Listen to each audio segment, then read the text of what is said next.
So today I'm going to be doing my May wrap up. I read a total of 25 books this month. I'm just going to quickly go over the title and rating of the books that I went over in my mid-month wrap up, and then we will get into the rest of the books that I read the second half of the month. I read Sharp Objects. I gave that 4 stars. After I Do, 5 stars. Aurora Rising, 4 stars. All Your Perfects, 5 stars. Geekerella, 4 stars. Lock Every Door, 4 stars. The Crown of Gilded Bones, 4 stars. Fix Her Up, 4 stars. Never Seduce a Scot, 5 stars. And Dark House, 3 stars. So the first book that I read the second half of the month was The Poisoner's Handbook by Deborah Blum. This I really liked. It's a nonfiction. I gave it 4 stars. This is about the science behind poisoning people with medicines that were readily available in the Jazz Age era in New York. So I thought this was super well put together. It was a really, really good mix of the history behind how things happened, how they were able to get access to these things that nowadays we wouldn't be able to get access to, why they were able to get access to them, because a lot of those things were very common. A lot of those medicines and chemicals that you could use to poison people, they were used as treatments for illnesses. And it had a good mix of the science behind what it did to them, how people were able to do it, how it was done by mistake sometimes. So I really, really liked this. I thought it was super good.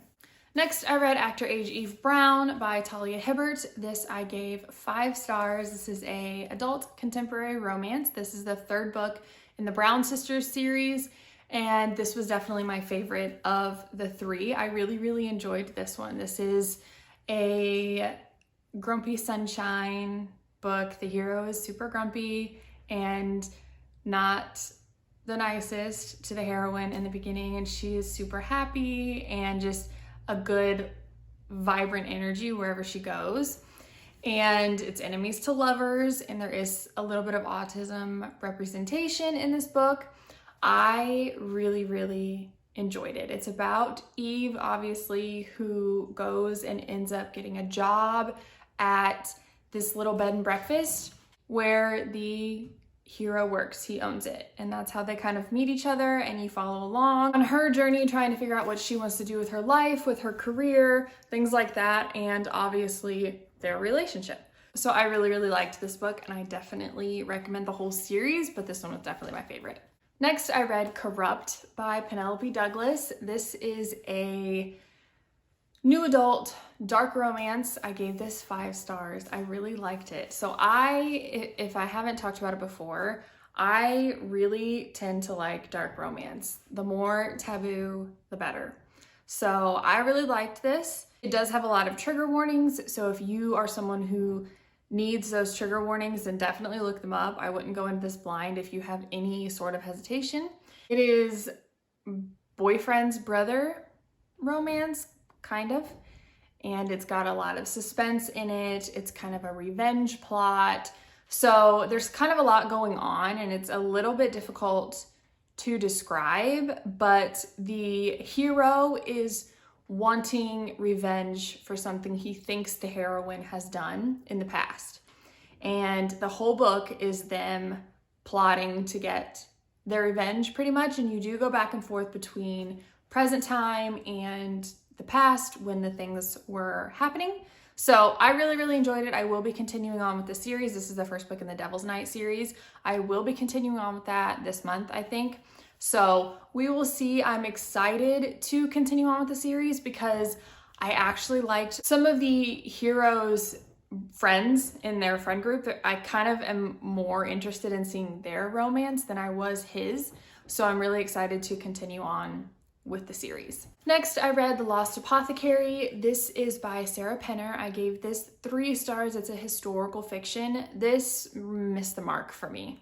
This could have been really, really good, and it just wasn't. It wasn't bad. It was still enjoyable. I still enjoyed my time reading it for the most part. You follow 2 different timelines. So way back, is it the 1700s or the 1800s?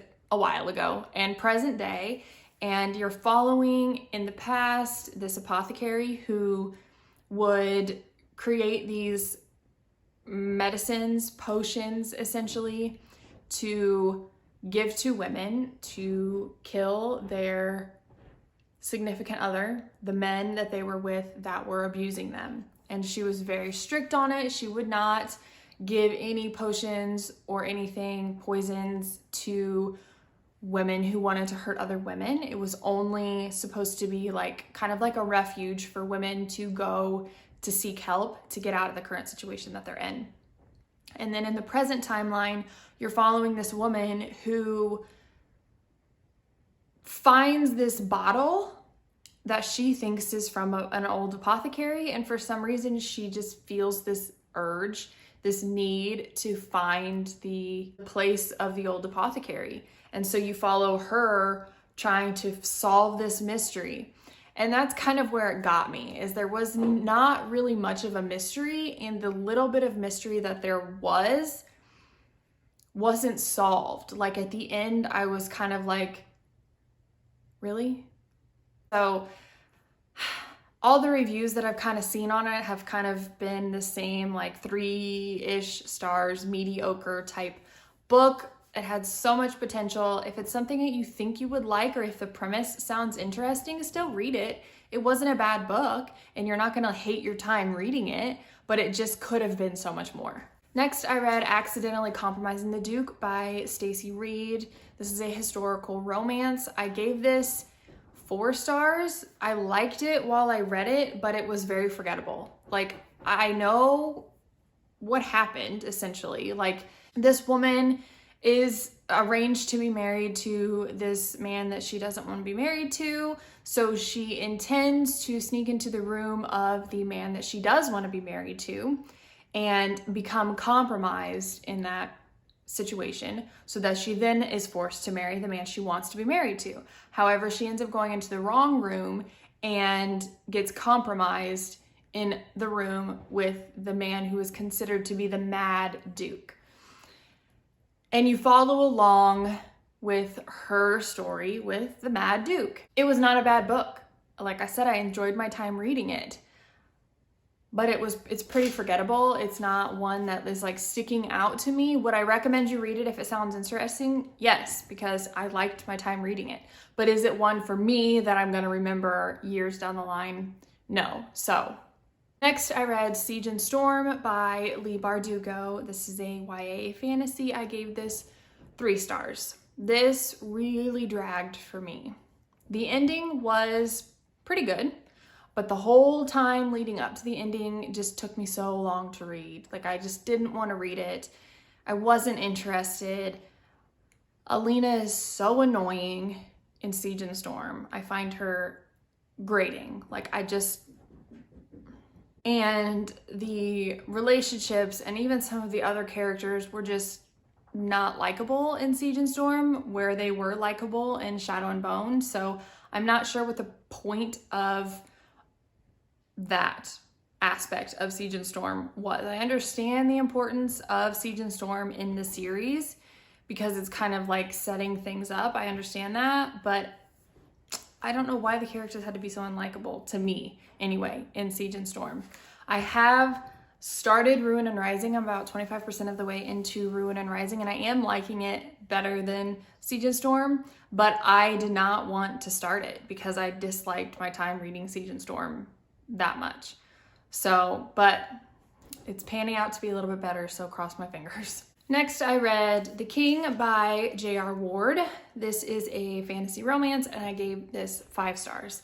So I give majority of these 5 stars or 4 stars. I've never given one in the Black Dagger Brotherhood series anything less than 4 stars. I love this series. And in this one, I really enjoyed a couple of the other point of views with some of the characters that were not really important before this book in particular. And I'm kind of upset because I looked through in the synopsis of the rest of the books in the series to see if we get a book dedicated to the characters that I'm talking about, and we don't. And I'm so sad about that because usually when we get these point of views that are minor point of views in the book. Usually later on at some point we do get their story, and we don't for these. And I really, really liked these characters. So I'm kind of upset about that, but I still gave this 5 stars. I loved this book, just like I love all of them. And I will be starting the next one in June. Next, I read Love in the Light by Laura Kay. This is a contemporary romance, and I gave this one 4.5 stars. So I did like this one better than the first book in the duology, which was Hearts of Darkness. This one was more emotional. There was more depth to it because it followed like an actual time span, whereas Hearts in Darkness was literally just their time in the elevator for a few hours. This one follows their real life, and you get a deeper dive into their emotions, what they're going through, how their real life is going to play out with them together, and I really, really enjoyed it. Sometimes I don't like to continue on in series when they follow the same 2 characters when it's a romance. Like if I'm happy with how the romance ends in the first book, a lot of times I won't move on to the next one because I'm always afraid it's not going to live up to what it was in the first book. This one is 100% worth reading the second book, even though, like I said, it follows the same 2 characters. I think it's definitely worth picking up the second one. Next, I read Shacking Up by Helena Hunting. This is a contemporary romance. I gave this one 5 stars as well. This was so good, and I loved the meet cute in the very beginning. I thought it was super good. So in this book, you are following 2 characters, one who is needing a place to stay. She's down on her luck, and so she ends up pet sitting for the hero. And that's how their friendship starts, and then their relationship, because she keeps in touch with him as she is pet sitting for him. And then he comes back, and that's when their real romance begins. And I loved this book. I absolutely freaking loved it. I listened to the audiobook all in one day. I loved it. So definitely something to check out if you're looking for a fun romance. Next, I read Transcendence by Shay Savage. This is a technically historical romance, and I gave this one 4 stars. This one was very different. If you've read it, if you know anything about it, you know it's very different. You're following a caveman, and you are inside his head the whole time, except for the epilogue. And he winds up finding this woman in his trap who he doesn't understand because she's wearing clothes he doesn't understand. She speaks a language he doesn't understand. And he decides that she's his mate because he's alone. His tribe has died off and he needs a mate. He wants someone to be with him because he's lonely. And so you follow their relationship, but only through his perspective. And obviously there's a communication problem because they don't speak the same language. So they have to figure out how to communicate with each other. It was super sweet. I really liked it. He was so dedicated to her. Like, she was his whole world. Everything that he did from the moment he found her was for her. And so it was really cute to have like a super devoted hero. But the whole time I was just wanting her perspective. It was missing something for me because I wanted inside her head too, because obviously she can't understand him either. And she is not from this time and dumped in this area with this man that she doesn't know and can't understand. And so I just knew that it would be so much better for me if I got her perspective as well. The epilogue is from her perspective, and it just left me with so many more questions. And I don't know if that was the intention. I feel like it wasn't the intention, but it left me with so many more questions, and I just needed more from her. Like, this is one of those books, you know how in 50 Shades of Grey and in the Twilight series, they came out with the hero's point of view. You've got Midnight Sun, which is from Edward's point of view, and then in the 50 Shades of Grey series, you have Grey and Darker, which I think it's called Darker, which are from Christian's point of view. I want this same story from the heroine's point of view. That's what I want from Elizabeth's point of view. Please come out with another book that's from her point of view so I can know her side of this. That would just be perfect. I would be so freaking happy if I knew what was inside her head as well. But other than that, super great. It was a different romance. I really, really like unique romances that are different than anything I've read before. Definitely check it out. Read it if it sounds like something that you would like, because it was good. It was good. Next, I read Ice Planet Barbarians by Ruby Dixon. This is a science fiction romance. I gave this 5 stars. I loved this book so much. And I'm not really sure why, because it was not perfect by any means. It's not everyone's cup of tea, but I ate it up and I am dying to read the next one. So this is about this group of women who get kidnapped essentially by these certain aliens, and then they're like shipwrecks, or they land on this other planet for some reason. I can't remember exactly. And this different alien finds the hero or the heroine, who leaves the group and tries to find a way to save them. And it's their romance between the alien barbarian and the heroine who, like I said, tried to go find help. I loved this so much. This is another devoted hero where the second he finds her, it's all about her. It's fated mates. So the second he sees her, it's all about her for the rest of time, his life, pretty much. His alien species mates for life. And as soon as he sees her, he's mated to her. And so it's just freaking wonderful. I love it so much. I saw that so many people loved this series, and everyone says the same thing, that it's like their guilty pleasure, or they don't know why they love it so much because it's so weird and so different. But again, like I said, I love those taboo or forbidden romances. So for like an alien and a human to fall in love and be together, I eat that up.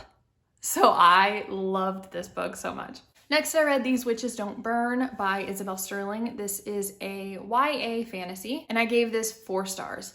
I was actually really pleasantly surprised by this book. I didn't think I was gonna dislike it, obviously, or I wouldn't have had it on my list of ones that I eventually wanted to get to. But I was thinking it was gonna be like younger YA high school drama, and it was not. Was there drama in it? Yes. But it was not like your typical high school he said, she said type drama, you know what I mean? So you're following this young girl who is a witch, and she comes across a situation where she thinks there's a blood witch in town, and they think that they're bad. They think that blood witches are bad and that they're gonna just cause harm and hurt everyone and stuff like that. And so her coven doesn't want them in their town. They're like forbidden from being in their town, I believe. And they also, the witches are not allowed to show that they have magic at all because they're afraid they'll be hunted, and they can't let the regular people know that witches exist. So she's battling this constantly of not showing her magic to the regular people, and also trying to find what she thinks is a blood witch and protect the people she loves. And it gets a lot crazier than I thought it was going to. It's not just all peaches and cream. Like, not everything ends up the way that she would want it to. There is some things that happen, some people die, things that happen that obviously she doesn't want to happen. And you do follow her starting a new relationship and dealing with her ex-girlfriend, who is a huge part of this whole situation that she has to work with a lot to try and figure out what's going on in her town. So it was really good. I really enjoyed it. I don't think I'm going to continue on with the series. I think it's just a duology, and there's one more I know for sure that's out. I don't think I'm going to continue on with it because this one wrapped up well enough for me to not really want to continue on. I'm sure the next one would be a good book as well, but I think I'm just going to stick with reading this one and being done with the series. But you never know what could happen in the future. Next, I read Flow by Kennedy Ryan. This is a contemporary romance. I gave this one 3 stars. This one really disappointed me because a lot of people talk about this book and how absolutely fantastic it is. So this is a prequel novella to the Grip series. And I've heard from a few people that it's really important to read Flow, that it really gives you a lot of insight into Grip, the first book in that series. And so that's why I read this one. And I just didn't feel the chemistry between the two of them. I really didn't. So I am going to continue on. I'm gonna read Grip and see if it's worth it. You know what I mean? If it's important to read Flow, if I even like Grip, because like I said, I didn't feel the chemistry and some things happened that I really, really don't like in books in Flow. So we will see what happens. I'm curious to see how they can fix what happened in Flow and have a relationship, but we will see. So I will read it and I will let you know probably next month what I thought of it. Next, I read Good Girl by Lauren Lane. This is the second book in the Love Unexpectedly series. The first book was Blurred Lines, which you all know I absolutely adored Blurred Lines. This is again an adult contemporary romance, and I gave this one 4.5 stars. I really loved this one as well. I dropped a half a star because the hero is mean to the heroine. Like, he's just mean to her. And it is kind of addressed. She does kind of address it multiple times, but it came together a little too easily, I felt like, personally. Like, if someone was mean to me the way that he was mean to her, I wouldn't forgive him as easily as she forgave him. But that's beside the point, because I still loved this book so much. This is about a country singer who has a scandal happen and wants to get away from the limelight for a while and hide, pretty much, and try to let things die down. And so she goes to stay in this old house that used to be a place where young artists came together to kind of write. It was like a little summer camp type place, I think. And the hero is the owner of this house. He got it, he inherited it from his father. So that's how they meet. He ends up pretending to be the caretaker for the property. And so they're together fairly often because they're living on the same property. And that's how their relationship starts. It's a very grumpy sunshine. Again, he is super grumpy, mean to her. So I didn't like that aspect a whole lot, like him being mean to her, but I still loved this book. I will definitely continue on with the next book, but these romances are not related at all. Blurred Lines and Good Girl don't have any overlapping characters, nothing. They're not related. And last, I read Innocent as Sin by Elizabeth Lowell. This is a romantic suspense, and I gave this 4 stars. I was, again, really pleasantly surprised by this book. This is the second Elizabeth Lowell book that I've read, and the only other one that I've read is called Untamed, and I loved that. It's a historical romance, but I read it like 5 or 6 years ago, so I can't really remember anything about it other than that I absolutely loved it at the time. But this is about this woman who is a banker and ends up being the private banker for this really horrible man. And you're also following this other man named Rand, who is in search of the man, they call him the Siberian, that killed his twin brother. And so Rand and Kayla, their lives end up intertwining because of this man they call the Siberian. She doesn't call him the Siberian, but they end up pretty much with essentially the same goal. And they're trying to find this man, put a stop to him, things like that. So this was really, really good, actually. This is the 3rd book in the St. Kilda Consulting series, and I have not read the first 2. So I don't exactly know how I got this book, but I went ahead and read it. After reading the synopsis, I felt like it seemed like something that would be okay to read out of order. I did look at the synopsis of a couple of the others, and it does have overlapping characters from the previous books before, but I didn't feel like I was missing out on anything. I didn't feel like I was confused at all by just reading this one and not reading the others. So I think you could definitely just read this one on its own without reading the other books. And I would, if you like romantic suspense, I would recommend it. It did have a little bit of a slow start. I'm trying to remember if it was at 100 pages or 200 pages before the hero and the heroine really started like having any sort of relationship together. But it was a little while and it did have a slow start, and it was pretty insta-lovey because this whole entire book takes place over a weekend pretty much. And by the end, they're just like all about each other. I mean, within the first day, he was like all about her. And she pretty much was all about him too. So it was kind of insta-lovey, but it was okay. I still really liked this. Sometimes I don't mind insta-love if it's done well, and I do feel like it was done fairly well in this book. So if you like romantic suspense, this is definitely one that I would check out. So those are all the books that I read in the month of May. Let me know if you read any of these, if you plan to read any of these. I would love to know, like always. But that is everything for me this time. I will see you all next time. Bye.